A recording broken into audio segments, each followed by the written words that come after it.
In the last video, we saw about the Earth. Today, let us see about the solar system. Sun. Om kicks. Sophia, can I go out and play? Asked Mike. No, Mike, it is very hot outside, replied Sophia. I do not like the sun. It is so hot. I wish it were night all the time. I love the moonlight and the stars, said Mike.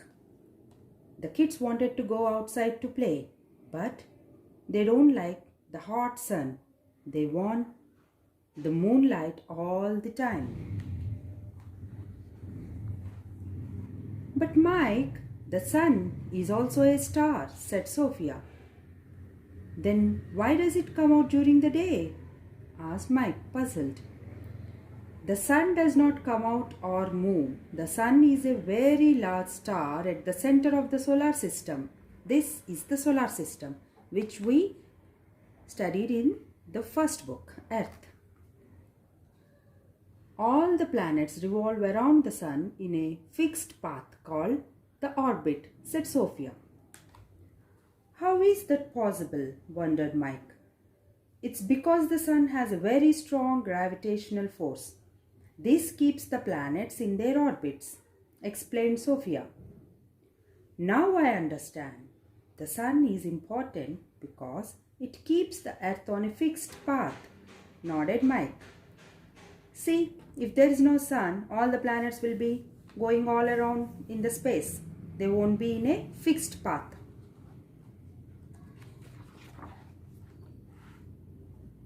The sun is also important because it is the main source of heat and light on the earth. Without the sun, the earth would be a cold and dark place. There would be no life, said Sophia. Is the sun very far away from us? Asked Mike. Yes, it is about 150 million kilometers away from the earth, replied Sophia. Sophia, how does sunlight reach us if the sun is so far away? Light can travel in space. Even though the sun is far away, it takes only around 8 minutes for sunlight to reach the earth, said Sophia.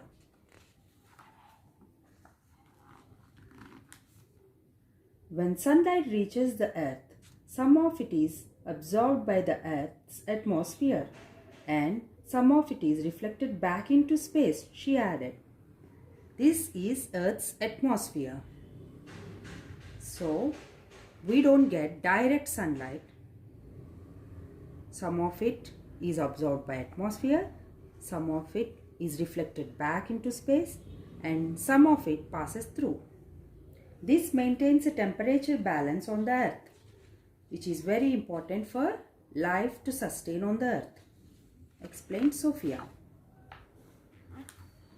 Sophia, why would the earth be lifeless without the sun? Inquired Mike. Plants use sunlight to make food. This process is called photosynthesis. All animals and humans rely on plants for food and oxygen. Without the sun, photosynthesis would not be possible and eventually all life would end, said Sophia. Plants, animals, and every other living being require the sunlight for its existence. Then why does the sun disappear at night? Asked Mike. Mike, the sun does not disappear. It only seems so because the earth rotates on its axis, Sophia said. We learned about this in Earth. Let's say that this globe is the earth and this ball of wool is the sun, she continued. When the earth rotates on its axis, it is daytime for the part of the earth which faces the sun. In the other part facing away from the sun, it is nighttime. Whichever part faces the sun is daytime. The other part which faces away from the sun is nighttime.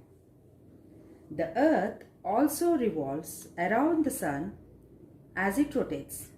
This causes the different seasons. Sophia continued. The Earth's revolution around the sun causes seasons. Sophia, why does the sun rise in the east and set in the west? Wondered Mike. This is because of the rotation of the earth. The earth rotates to the east, and that's why the sun appears to rise in the east and move towards the west across the sky, replied Sophia. That is wonderful to know, Sophia. It's almost evening. Let's go out and play, Mike said. All right, Mike, smiled Sophia.